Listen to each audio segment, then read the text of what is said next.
Cari telespettatori, eccoci insieme, entriamo in una delle tante, ma non tantissime, realtà del nostro territorio che hanno acquisito una valenza internazionale, ma sono venete, un'azienda molto conosciuta che è cresciuta nel breve periodo, si è fatta molto strada e il cui AD, però in realtà ha un ruolo cardine, è a voi molto conosciuto perché è diventato Alessandro Gerotto, da presidente di ANCE Padova, presidente di ANCE Veneto e amministratore delegato della Gerotto Federico SRL. Ben arrivato qui con noi. Sì, salve a tutti. Allora, noi siamo abituati a parlare con lei come fatti presidente, perché è presidente di ANCE Veneto, prima era ANCE Padova, e quindi di certi ambiti che riguardano quello dei costruttori edili, di questo settore che alti e bassi subisce delle dinamiche dei mercati e quindi un po' l'ago della bilancia, il settore dell'edilizia di tanti ambiti territoriali, perché a cascata ne consegue, ma non siamo abituati a conoscerla in veste di amministratore delegato della sua azienda. Esatto. Una sua azienda, che è una cosa un po' difficile, è una cosa più difficile perché non è la classica azienda che dice, beh, se è presidente di ANCE Veneto sarà settore dell'edilizia. Sì, in senso lato, ma qualcosa di molto più particolare. Poi lei ha la spilletta appuntata sul bavero della giacca, 50 anni della Gerotto Federico SRL, e avete deciso, e questo è un altro aspetto che voglio sottolineare con i nostri telespettatori perché non è da non prendere in considerazione, di fare una bellissima festa, un evento, per far conoscere ancora di più questa azienda, che ha un ambito particolare, un'azienda che, come dicevo prima, è cresciuta tantissimo anche nell'ambito della tecnologia, per cui ci sono 3 settori in cui si è sviluppata, sostanzialmente adesso lei ce li racconterà, ma anche ha voluto gratificare i collaboratori, i dipendenti, coloro che ogni giorno ci mettono fatica ma anche il cuore e vanno oltre l'ostacolo, riuscendo con l'impegno a far crescere la realtà, per far capire, sì, l'azienda cresce se supporta chi ci lavora e rende prestigioso il lavorare per una certa azienda e quindi diventa attrattiva anche per i giovani talenti. È tutta una serie di componenti di cui abbiamo parlato e riparlato, però bisogna anche fare concretamente qualcosa e con questa festa, diciamo così, si sono tirate le fila di tanti ambiti. Anche, non da ultimo, quello dei clienti, che sono importantissimi perché senza l'apparato commerciale, quindi la parte esterna, l'azienda non cresce. Esatto. No? Allora, Gerotto Federico, perché si chiama la Gerotto Federico SRL, io con tanti ho parlato, la Gerotto Federico, e chi sea, dicevo, è la Gerotto sostanzialmente, Esatto. Soltanto che c'è questo nome di Federico, perché? Perché è nata sostanzialmente dal nome di mio nonno. È nata quando? Nel lontano nel 74, ormai, 74. E pensate che mio nonno aveva una famiglia circa di 14 fratelli, quindi era una famiglia veramente grande e ognuno si era specializzato in determinate cose. C'era prima un SNC, mi raccontano, c'erano prima di tanti altri business tipo il noleggio di macchine per trebbiare e relative all'agricoltura. Poi ovviamente nel dopoguerra c'era un po' tutto da fare e quindi tutte le grandi famiglie, perché a quell'ora una mamma, una fattrice così, con il mio bisnonno doveva comunque dar da mangiare a tutti, e quindi c'era un grande fermento e euforia nel dopoguerra. La parte del movimento terra è nato appunto per dar seguito a tutte le necessità anche abitative della nostra area. Cosa vuol dire movimento terra per non addetti ai lavori? Ma sostanzialmente creazione di case, movimento terra sulla creazione di zone industriali, ma anche i fossi, pure sistemare parte della terra all'interno dei campi dedicati all'agricoltura. E nelle nostre zone dell'Alto Padovano abbiamo anche il Museo dei Sassi, abbiamo tante opere antropiche importanti che sono andate a modificare anche il territorio. Quindi escavazione anche. Quindi l'escavazione, la movimentazione di terreni appunto. È stato interessante vedere come nel 1974 mio papà e mio zio hanno fondato la Gerotto Federico SRL, proprio in nome e rispetto del nonno, che ahimè è mancato nel 75, quindi sostanzialmente non l'ho mai visto, e tutti mi raccontano insomma le grandi cose che avevano fatto negli anni, addirittura inventarono insieme con Carraro e con i perché quella era la zona anche tra l'altro dell'epoca, appunto dei macchinari con i trattori, gli escavatori o i camion che avevano lasciato là durante la guerra, la seconda guerra mondiale, gli americani. Quindi era proprio, io la immagino come un'euforia, una situazione di euforia, di gente che doveva fare qualcosa e di persone operose che poi hanno anche trasmesso questi geni probabilmente ai miei e poi di conseguenza a noi. Tanto fare e diciamo meno vessati rispetto allo stato attuale dalla burocrazia, perché al tempo ancora si riusciva a fare tanto senza soccombere nelle carte, tra virgolette, no? Probabilmente c'era sicuramente meno burocrazia, si avevano anche meno informazioni, perché adesso abbiamo troppe informazioni, tutte sullo stesso tempo e non si fa neanche in tempo ad elaborarle. Vediamo cosa sta succedendo nelle ultime settimane, le grandi rivoluzioni dal punto di vista di questa che chiamano democrazia, no? Che sta cambiando da un giorno all'altro. E quindi mi rendo conto che alla fine le persone dovevano mangiare, dovevano comunque fare qualche lavoretto e c'erano queste famiglie giganti, perché 14 fratelli era veramente un campo da calcio, la corte di casa, e dovevano anche andare tutti d'accordo, perché non immagino fosse così semplice. Poi c'era una struttura sanitaria che evidentemente funzionava, però una volta c'era il campanile, no? C'era la chiesa, se ne andava tutta messa, c'erano i sarti, c'erano chi in paese scambiava anche tutti i vestiti, c'erano i maniscalchi, ognuno doveva fare un qualcosa. Quindi ci piace ricordare questo che adesso si è un po' dimenticato, no?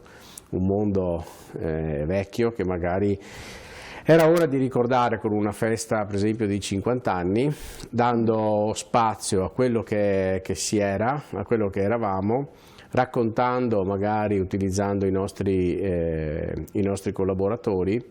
Qual è la cosa migliore è stata proprio trasferire la parte più emozionale, che è quella di far capire che noi siamo ancora una famiglia e che chi lavora all'interno di Gerotto così viene trattato. È chiaro che in famiglia ci sono anche i momenti in cui si discute, c'è animosità, però poi si prosegue tutti per un scopo unico, che è quello di lavorare, far contenti i nostri clienti e soprattutto creare qualcosa di nuovo su un mondo che sta correndo ai 300 km all'ora fuori dal Veneto e dall'Italia.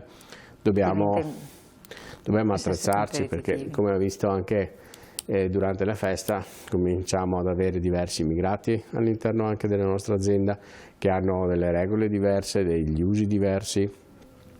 Con simpatia ricordo che uno di questi ragazzi che ha cominciato da noi da pochi mesi, arriva ovviamente dalle zone africane, le prime cose che ha postato su Instagram è stato il cibo, è stato le parole coraggio e tenacia che ho utilizzato, e ovviamente la splendida location dove eravamo. Quindi questo ti dà soddisfazione. Allora, tornando indietro, questo perché ti poi fa capire come noi diamo per scontato magari delle cose che altri non vedono. Allora, ripercorrendo indietro, perché è bello appunto raccontare le storie di aziende che poi sono aziende di successo, per fortuna, che superano anche momenti di difficoltà, perché poi noi ci conosciamo tantissimo tempo e di momenti difficili ce ne sono comunque stati. L'ultimo è stato il Covid, ma prima avevamo avuto anche la grande crisi del 2008 e voi avete avuto anche dei passaggi importanti. Quando è che Alessandro Gerotto subentra? Nato nel 1975, quindi l'anno praticamente dopo della fondazione. Io sono entrato praticamente tecnicamente dopo l'università, negli anni 2000 sostanzialmente. Per cui generazione che ha potuto studiare, staccarsi in qualche modo dal lavoro in senso stretto, con non fatica, tutti. Ma perché con fatica? Perché anche a me piaceva, da 14 anni in poi avevo cominciato in cantiere, andavo ad asfaltare, a giocare con gli escavatori, e quindi il mio mondo era fortissimo. Avevo fuori tutto questo Dio, e ovviamente per me era andare a correre in bicicletta in capannone, andare ad utilizzare i vari scavatorini. Chi è che ha detto no, devi studiare? No, beh, era praticamente d'obbligo una volta, non è che c'era tanta discussione, cioè o fai così o quella era la strada. Quindi adesso il papà è stato categorico da questo punto di vista? Sì, beh, certo, anche la mamma, perché di fianco a un grande padre c'è sempre una grande madre, no? E quindi c'è stata un'imposizione di questo tipo qua, sempre in maniera ovviamente gentile, con poche parole.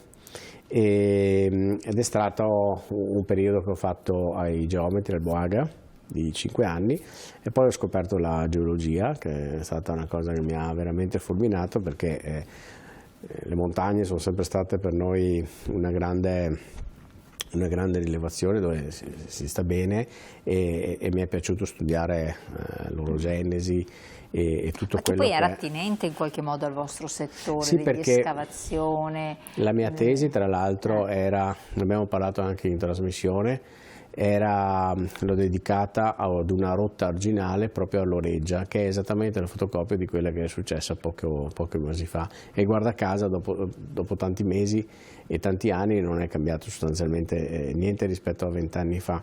Quindi voglio dire, ancora una volta, come la scoperta dell'ANCE, come questa opportunità di rappresentare le ditte edili, ancora una volta, per cambiare le cose in Italia probabilmente bisogna fermarsi un attimo. Bisogna fare squadra e cercare di far capire quelle che sono le esigenze sia delle ditte edili come della popolazione, che oggettivamente in questo periodo ha delle criticità. Tanto per cambiare, cioè, non avessimo criticità non saremmo contenti. Per essere precisi, perché poi giustamente magari ci seguono un po' da tutto il Veneto e non solo, l'azienda si occupa di manutenzione e costruzione di infrastrutture. Nell'azienda lavora una bella squadra che ripara guasti nelle condotte delle maggiori municipalizzate del territorio, insieme alle squadre di operatori specializzati in pulizie e bonifiche industriali. Sì. E quindi questa è una cosa anche molto importante. E quindi lavorate con aziende come Eni, Enel, Veritas, Pilington, Consorzio di Bonifica Bacchiglione Brenta, ma tanti altri. Poi c'è la Gerotto Solution, che è questa divisione che si occupa di questi ambiti particolari, ma esiste anche la Gerotto Trax, che è un altro ramo dell'azienda, più recente, giusto? E quando io dico track, cosa dico? Sono macchine che sostanzialmente noi importiamo dalla Germania da più di 20 anni, sono degli escavatori a risucchio, cioè delle macchine, dei potenti aspirapolveri montati su dei camion giganteschi che servono per aspirare materiali da un punto A a un punto B. Quindi di solito queste macchine vengono applicate adesso con successo per l'aspirazione di calcinacci, per l'aspirazione di fanghi, polveri, da qualsiasi punto, a qualsiasi altezza, fino a 40 metri di profondità e a 150 di lunghezza. Quindi sono macchine veramente potenti. Noi quando le abbiamo scoperte, per noi è stata un po' una scommessa. Che anno era? Era i primi degli anni 1995-96. Quindi non tantissimo tempo fa. Ma è stata occasionale? Più di 20 anni, sì, passeggiando in fiera abbiamo trovato questo tedescone con il baffone che usava questa macchina mai vista, e abbiamo detto, abbiamo capito... Una fiera all'estero? Una fiera a Monaco di Baviera. Abbiamo scommesso subito su questa nuova tecnologia, e anche dopo 20 l'intuito anni, di capire che era una cosa che poteva essere una scommessa. era insita nel nostro DNA di andare a trovare qualcosa per agevolare anche il lavoro nei vari cantieri, cioè andare a trovare qualcosa di nuovo che ci potesse rendere anche più attrattivi. Adesso per noi sono macchine ormai di uso comune, le vendiamo in tutta Italia, ed è interessante perché noi gli facciamo la completa manutenzione. Abbiamo dovuto adattarci a diventare anche azienda metalmeccanica con officina, e soprattutto sviluppare nuovi macchinari che possono essere attaccati a queste macchine. La cosa bella è che possono essere viste come, ripeto, dei grandi aspirapolveri con cui si può pulire tutto in cantiere, e quindi questa versione nuova della Gerotto ci ha dato una spinta enorme. Che è stato questo un po', diciamo, anche la chiave di volta, tutto sommato, no? Ma soprattutto ci ha fatto conoscere all'estero, perché i primi lavori li abbiamo fatti a Venezia, e quindi Venezia, che è un po' l'ombelico del mondo, tutti la conoscono conoscono, quasi tutti la conoscono. Ho sparso il video in tutte le feste che facevamo in giro per il mondo, e allora pian pianino siamo stati conosciuti come la Gerotto, quelli che puliscono Venezia, no? Come c'era una volta Tiga su al canale, noi abbiamo sostanzialmente pulito il canale. Questa è stata una cosa importante, perché abbiamo capito che all'estero c'era bisogno di noi, e soprattutto dovevamo portare un po' di estero all'interno della Gerotto.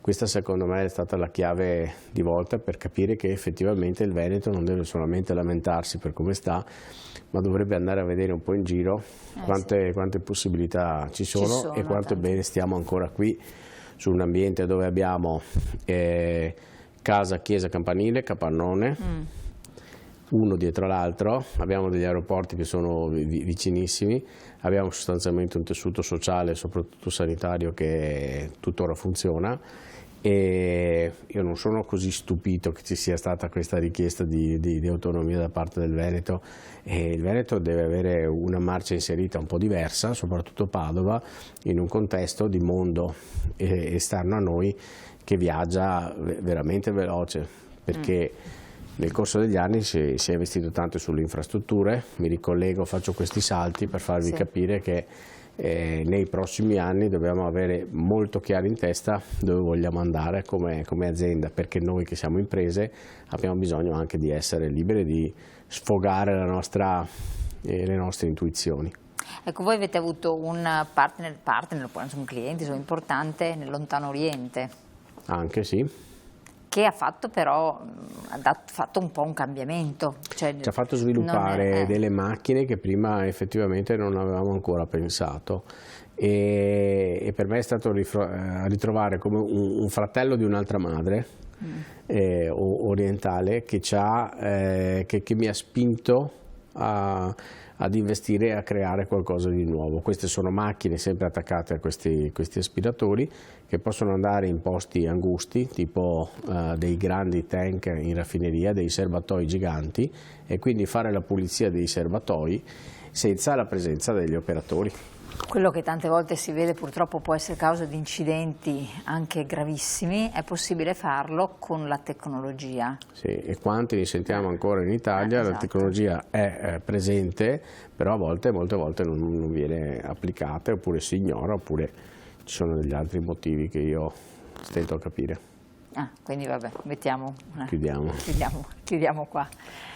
Questo è un altro ramo, però non finisce qui, perché poi la terza business unit della Gerotto, più recente, è quella Gerotto Robotics. Va bene, incombe la pubblicità, ci fermiamo qui, non finisce qua. Ci dà il gancio per parlare di un ulteriore aspetto molto importante, cioè la crescita, la tecnologia, ma non è soltanto la tecnologia, potrebbe essere un'apertura all'intelligenza artificiale. Pubblicità qualche secondo, restate sempre con noi.